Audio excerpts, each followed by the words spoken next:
exportant tout brut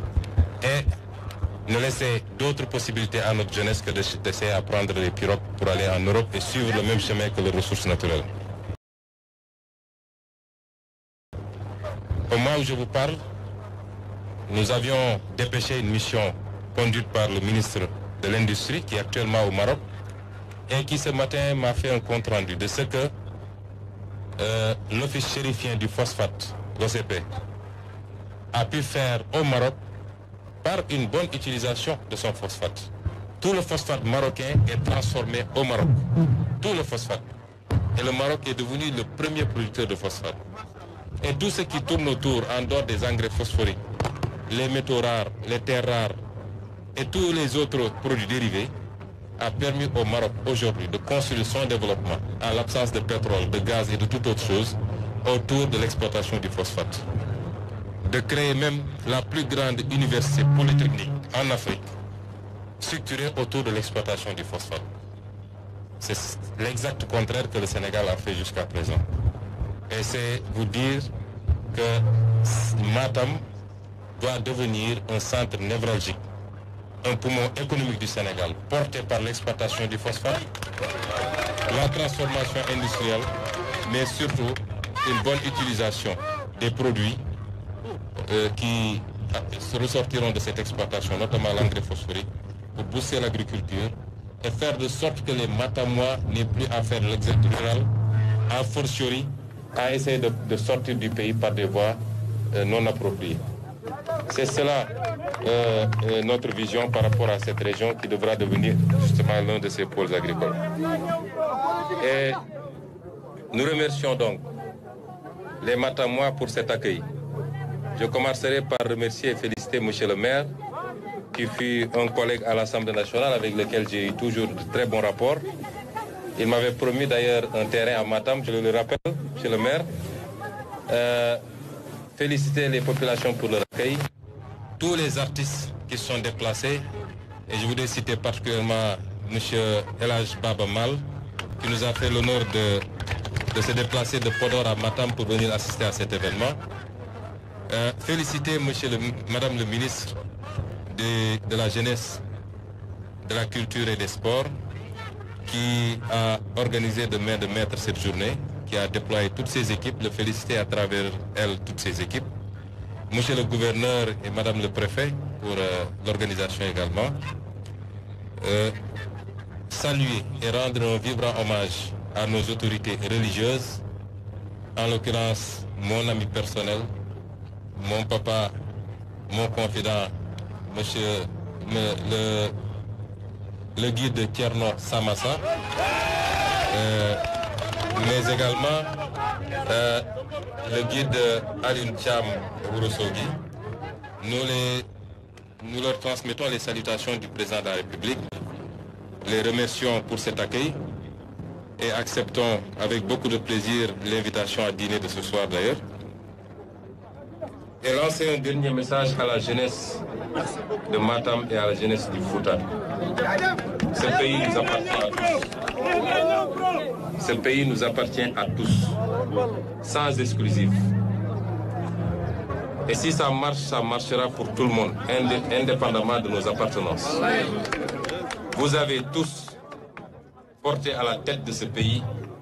un jeune comme vous, en la personne de son Excellence, Monsieur le Président Bassirou Diomaye Faye. Il n'est plus question d'accompagner quelqu'un jusqu'au pouvoir et ensuite de se croiser les bras pour le regarder faire.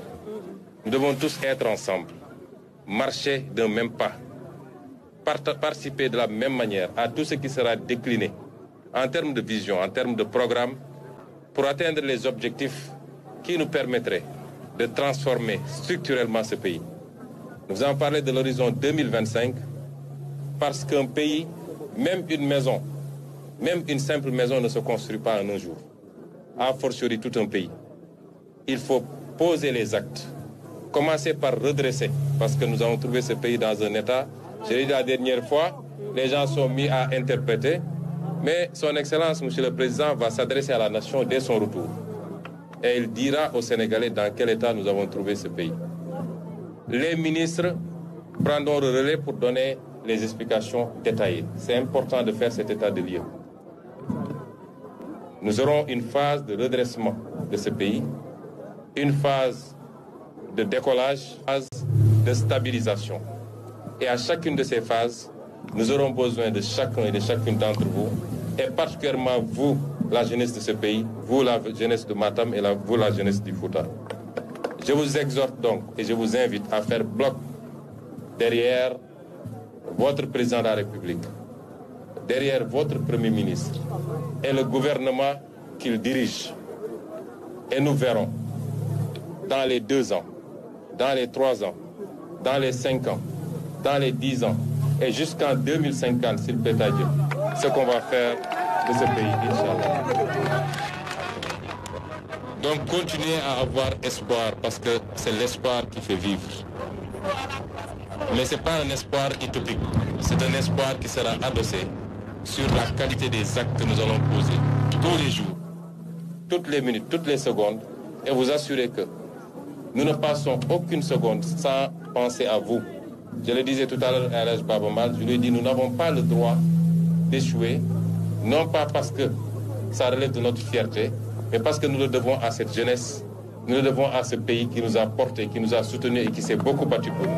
Je vous remercie. Monsieur le ministre, je vous pose une question politique. Matam, jusqu'à présent, n'a pas de nomination. Que pensez-vous de ça? Il y a des cadres de Matam dans PASTEF. Jusqu'à présent, ils n'ont pas encore eu de nomination. Vous ne connaissez pas Matam, Dr Sen est là, il a été nommé récemment. Daïrouba est là. Arrêtez ce débat, il y a énormément de nominations. Fausses informations aux populations. Aucun département n'a eu plus de nominations que Matam. Maintenant, s'il y a des gens que vous voulez faire nommer vous et qui n'ont pas été nommés, ça ne veut pas dire que... Non, attendez, ça et moi je ne fais aucune question. On a intoxiqué pour faire croire que ce gouvernement délaisse Matam, ce qui est faux. Même lors de la Tabaski, on a voulu faire croire aux gens qu'il n'y a aucun bus prévu pour Matam. Il faut que ça s'arrête. Nous n'avons pas de problème. Les politiciens qui ont instrumentalisé cette fibre pendant longtemps et qui n'ont rien fait à Matam,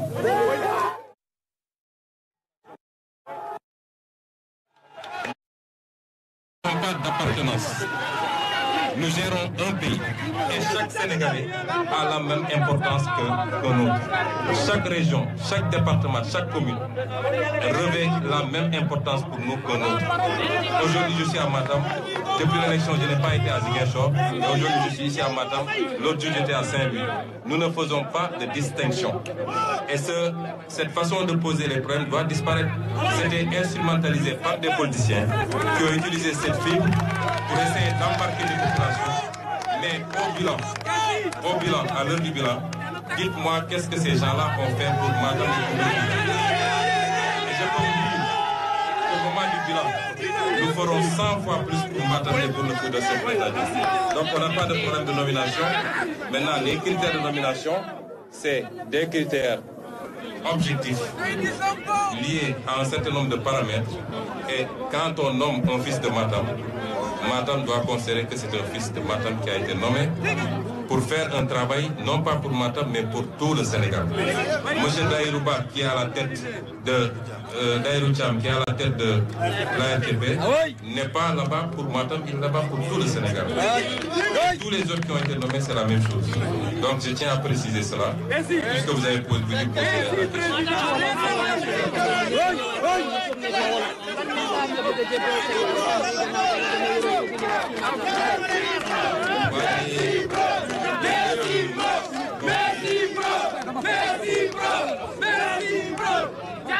di gërëm mbokk yi di gërëm waa Matam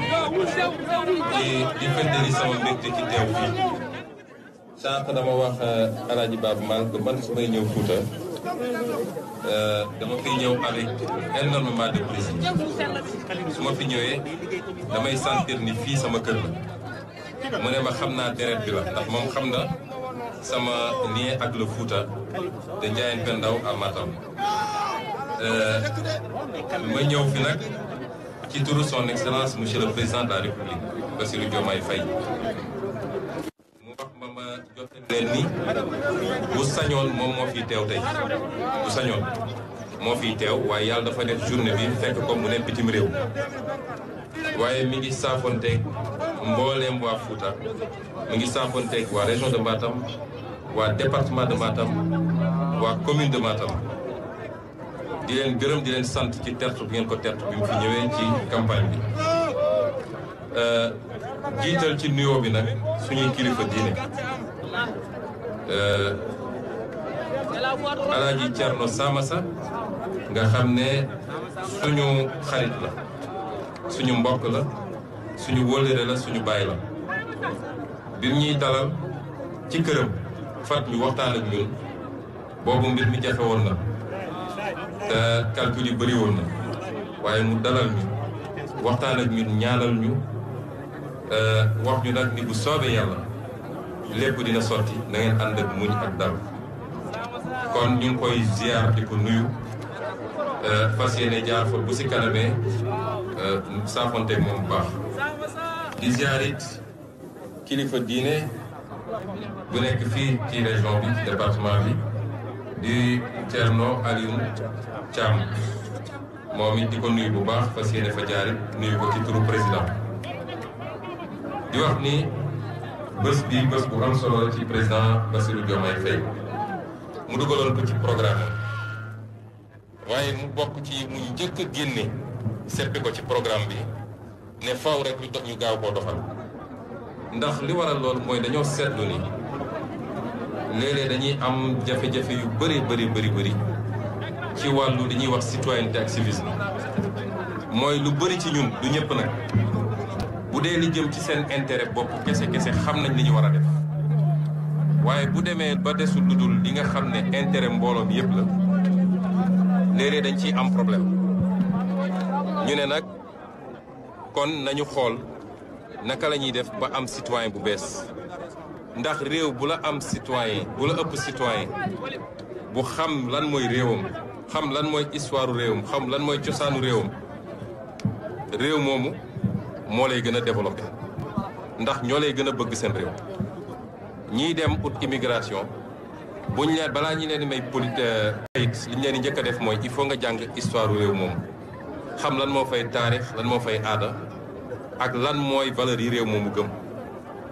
moo tax barki démb ma rafet lu torop film boobu nga xam ne ay sénégalais defar nañ ko pour waxaat sénégalais lan mooy dund Thierno Souleymane Baal nga xam ne révolution bi gën a mag wala benn ci révolution yi gën a mag yi ñu xam fii ci Fouta fii ci Sénégal moom moo ko sumboon kon citoyenneté boobu day laaj mu am loo xam ne day dellu ci histoire liy dellu ci géographie liy dellu ci mbirum état ak symbole yi ak yeneen éducation civique nation armée yooyu yëpp ñu war cee dellu siwaat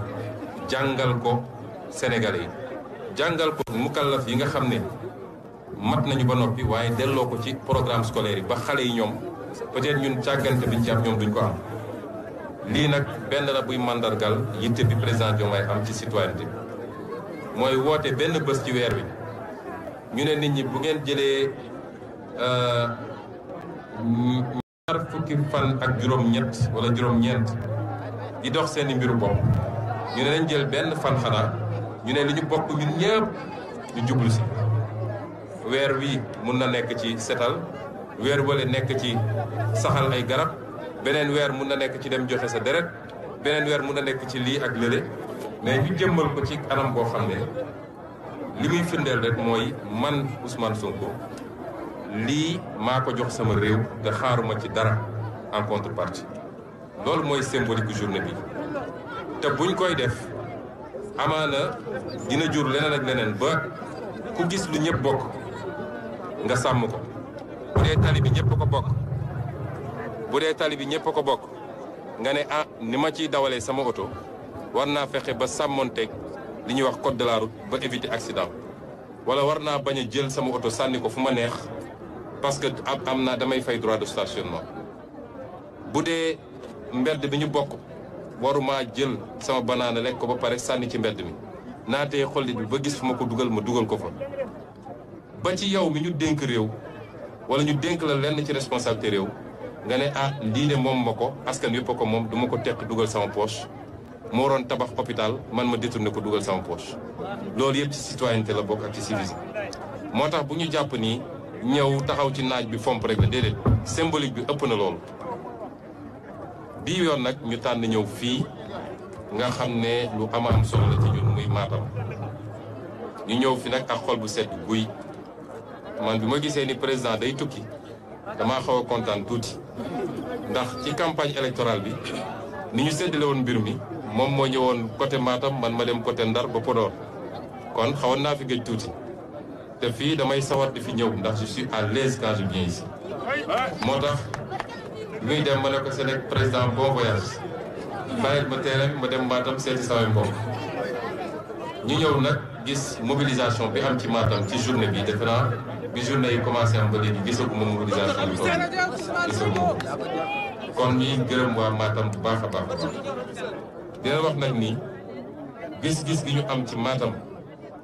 gis-gis gi ñu am ci Fouta wuute na lool ak niñ ko doxalee ba léegi dañ leen wax ni dañuy taxawal li ñuy wax ay pôle de développement yu war a mat fukk ak ñett 8 pôles de développement pôle de développement bii nekk fii dafay nekk pôle de développement yi gën a am solo te liñ ci am ci programme bu soobee yàlla buñ ko déroulé gëm naa ni dina bëri ay doomu Matam yoo xam ne waxuma la sax dem Dakar wala naan ñi ngi essayé génn mais ñenn ñi nekkoon Dakar nañ dellu si fii parce que loolu moo am solo am réew boo ko bëggee développé da ngay fex ba mu am plusieurs pôles yoo xam ne nit ñi dañ fay toog waaye bu dee lépp da nga war a dem Dakar pour am ko réew moomu du mus a développé kon loolu mooy gis-gis bi mooy programme bi tey jii fi ñuy wax Ferlo ba jël Matam benn parti Fouta beeg yooyu boo ko xaymaa ci économie Sénégal mi ngi représenté 0,1%. loolu day na waar 0,1%. nga jël côte bi rawatina Cap-Vert mi ngi représenté 88,9%. kon réew mu doxee noonu mënul dem moo tax ñu ne pôle yi war a am pôle Casamance pôle Sénégal oriental pôle bi war a am au centre pôle bi war a am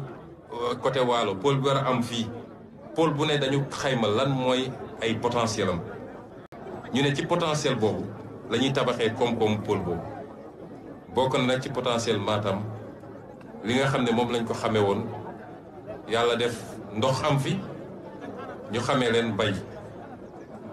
mbay moomu il faut ñu suqali ko jox ko doole autosuffisance bi ñuy tudd dama yàgg wax ni autosuffisance Sénégal mu ngi jóge ci ñaar yooyu bu doxee rek Sénégal autosuffisance mooy agriculture dans le nord et agriculture dans le sud ñaar yooyu bu agriculture doxee rek autosuffisance am ndax boo seetee li ñuy gën a def agriculture au centre gerte bi la te gerte bi du moom la ñuy dundee waaye ceeb bi ak dugub bi ak yu mel noonu ñu ngi koy gën a def ci à part quelques zones du centre ci zone yooyu ñu ne kon il faut ñu suqali agriculture boobu mbay mi jox ko doole ndax ndox am na fi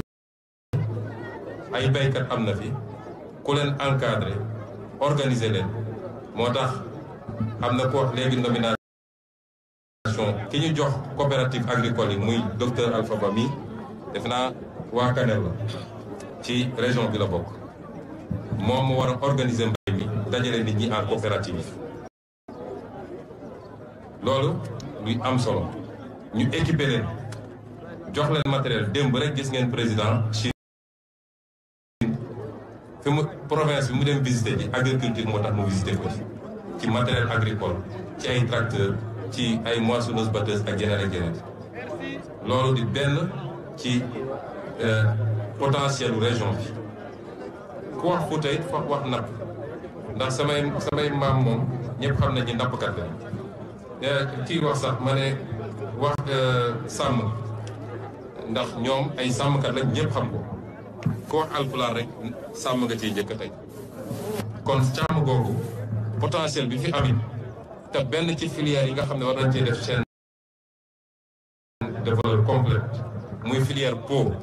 ak viande defe naa ci ferru la ñu gën a yaakaar mooy pôle bi mooy centre bi pour ñu mën a atteindre objectif boobu.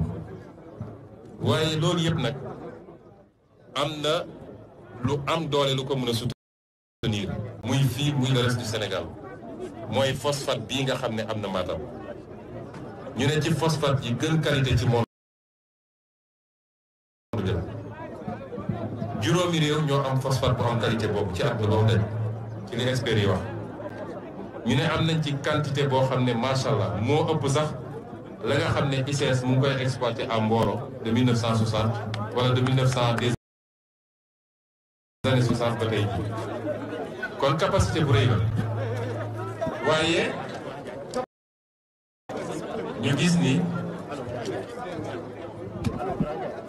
ñu gis ni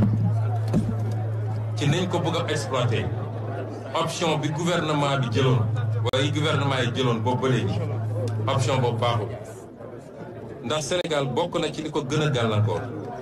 mooy lu ñu am ci ressource naturelle rek dañ koy jaay nit ñi ñëw jël ko yóbbu ko dem transformer ko feneen noonu la ñu def ci jën gi noonu la ñu def ci or bi noonu la ñu def ci zircon bi noonu la ñu bëggoon a bëgg a def ci gaz bi moo tax suñu leen naan il faut ñu waxtaanaat renégocier yii moo tax ñu wax ko noonu la ñu def ci pétrole bi moom daal lépp ñoom dañuy ñëw rek jël yóbbu Sénégal lam ci am doon lu tuuti lu néew ñu ne loolu il faut mu jeex moo tax phosphate bii bonne nouvelle bi ma bëgg a wax waa Fuuta waa Matam mooy bu soobee yàlla la ñu bëgg a def mooy fii lañ koy extraire waaye fii lañ koy transformer ndax phosphate rek mun na développer réew phosphate rek jamono ji may wax ak yéen ministre de l'industrie dama ko yebaloon ne ko demal nga xool Maroc gannaaw bi ma recevoir fii le directeur de l'office chérifien du phosphate. Maroc amul pétrole amul gaz amul dara waaye Maroc de 2006 à maintenant bi mu fexee ba récupérer waat phosphate am phosphate boobu moo propulsé Maroc loolu nit ñi xamuñu ko ndax phosphate li nga ci mën a def bëri na bëriwaay boo xam ne mais li gën a gàtt rek mooy mbay phosphate moo koy dundal engrais bi nga ci mën a def mooy dundal mbay te bokk na ci loofal mbayu Sénégal mooy amuñu engrais kon suñu récupéré phosphate bi di produire 1 million d'engrais 1 million de tonnes d'engrais soxla ci 100 000 ou 150 000 la ca des sax ñu exporté ko mu dugal xaalis bu bëri ak devise loolu ban impact économique lay def ci Sénégal réew mu bëgg boppam noonu lay doxale moo tax ñu ne nag phosphate du Matam bii ay unité industrielle dinañ ko taxawal fii ci Matam li ma leen wax nii na ngeen ñu jugé ci la ñuy def bu leen ñu jugé ci li politiciens yi di wax de man maa leen ko wax fii te Matam laa ko waxee dinañ fi taxawal unité industrielle incha allah di transformer phosphate bi fii mu créer des emplois des milliers d'emplois à Matam waaye créer des milliers d'emplois à travers le Sénégal loolu ci suñuy option la bokk kon liggéey bi ñu fi fas yéene def liggéey bu yaatu la waaye li ma bëgg a lancer comme appel à la jeunesse particulièrement seen place fii la Sénégal seen place du dugg ci ay gaal di xaru ci géej gi foofu ngeen bëgg a dem yéen a ngi suivre actualité amul bis bu yàlla sàkk te seeni kilifa ñoom duñu ñëw fii président recevoir leen wala ma recevoir leen ñu wax ni ñoom dañoo bëgg a ñëw liggéey Sénégal parce que ñoom xam nañu potentiel bi fi ne kon ñun ñi moom Sénégal pourquoi ñuy bàyyi Sénégal di dem ñoom ñu war a ñëw ak seeni capitaux exploité ni ñu daan exploité dem seen yoon da ngeen di toog ci réew mi lu métti yàggul ku muñ ba am 25 ans war ngaa mën a muñaat tuuti suñu leen di muñal ngeen toog ñu liggéey réew mi ndax jeunesse bi ñu am muy 70% de la population loolu du faiblesse ci am réew atu la li tubaab di wax dividende démographique loolu atu la ci réew waaye jeunesse bu ñu war a former la jeunesse bu ñu war a organiser la jeunesse bu ñu war a discipliner la jeunesse bu ñu war a mettre au travail la loolu mooy suñu responsabilité kon yéen a fal président te ngeen fal président boo xam ne ci seen génération la bokk dañu war a dépasser Sénégal suñu falee président ba pare ku nekk dem toog foog ni moom su nee tawal mu taw su nee naajal mu naaj déedéet su àndee programme am teg da ngeen war a ñëw ñun ñëpp ñu ànd takk suñu ndigg li ñuy def nii su jaree génn ci naaj bi ñu génn ci naaj bi bu jaree sacrifié wu ñu sacrifié wu buñ ko defee ci diir bu gàtt dinañu soppi réew mi ba néew ma kenn dootul xalaat tukki de waaye nit ñi dinañu gën a farlu parce que lu waaye di uti feneen bu amee moitié bi ci dëkkam toog dëkkam kon loolu mooy message bi nga xam ne bëgg nañ leen ko lancé di leen gërëm di leen sant ci accueil bi di lancé di wax tamit ñu ngi félicité ndax Alpha ba léegi mi ngi wax la diaspora fàttewuñu leen te xam nañu taxawaayu diaspora bi fii ci Fouta xam nañu seen liggéey fii ci Fouta waaye noonu la ñuy yaakaaree seen liggéey ci Sénégal ndax ci programme président Bassirou dugal nañ fi sax la banque de la diaspora su diaspora bi transféré lu mat 1500 milliards ci at wi mu ñëw Sénégal est-ce que xam ngeen ni li ñuy wax aide au développement tollul loolu kon man la ma gëm mooy ñun suñu gëmee suñu bopp te utiliser bu baax li nga xam mooy suñu ressource dootuñu soxla di tàllal loxo moo tax ñu dugal projet boobu la banque de la diaspora ndax banque boo dugal 1000 milliards banque boobu defe naa amatul concurrent fii ci Sénégal kon ñi ngi félicité diaspora bi rawatina diaspora Foutanké bëri luñ fi tabax ci école ñooma bëri luñ fi def forage ñoom la bëri luñ fi def ci ay hôpitaux wala ay postes de santé ñoom la ñu ngi leen di félicité di leen wax ni noonu ñu jàppee ci liggéeyu gox gi noonu la ñu jàppalee na ñun suñu projet suñu egsee fii diaspora bi am na ci cër bu rëy waaye tey la liggéey bi doog a commencé donc ñu ngi continuer appeler cette diaspora à la mobilisation pour que incha allah ñu continuer am résultat yi nga xam ne moom lañu dig ak Sénégal yi merci beaucoup. Voilà donc le Premier ministre Ousmane Sonko qui vient de faire sa déclaration après avoir lancé cette journée Setal Suñu Réew ici au marché de Matam. Le Premier ministre